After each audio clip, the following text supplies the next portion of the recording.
So Where Hands Touch is the story of Lena Schlegel, a 15-year-old Afro-German biracial girl being raised in Hitler's Germany.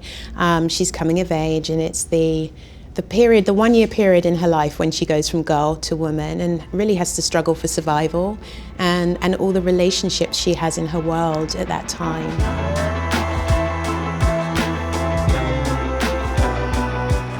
If his father catches you with his boy, he'll kill him before he comes and kills us. Are you making problems for yourself? Aren't you afraid? Of what? War. Where we were filming in the streets of Berlin. And it's a scene where Lena's papers are taken away from her.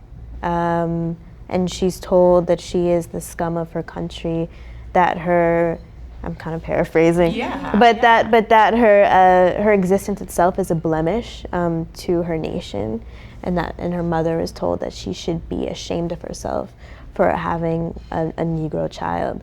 And while we were shooting this scene, the election was happening, and we were waiting on the results. And I was with some extras and some actors who were in full Nazi uniform. And one of the actors pulled out his phone and he said, "Oh, Trump's been elected." And seeing those words come out of his mouth while we were filming this scene, that was really reflective of what happens when you let nationalism dictate your interpersonal connections, the way you view other people, how that can turn a nation against itself. It felt really timely and terrifying. And I burst into tears. You did. She burst into tears, and I mean, that particular day, I mean, we were surrounded by swastikas. We were surrounded by extras, as Amandla says, in SS uniforms. It was particularly. It was a heavy scene. It was a heavy scene. It was a heavy moment. It was. But also, just to add to what Amandla says, much of what the film is about also is the power of language, and how language can be used to kind of normalize the abnormal. And it's for the audience to come see the film and decide whether they can see resonances with today.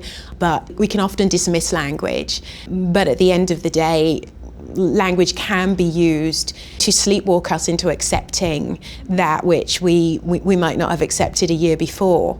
And I think that's a real kind of key message in the story as well. It's also too a bit of a story of the personal journey, like our own individual journeys.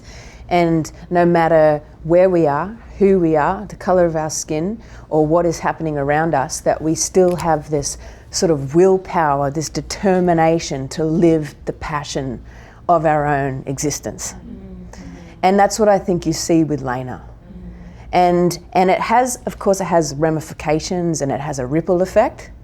And no one's to judge whether that's good or bad.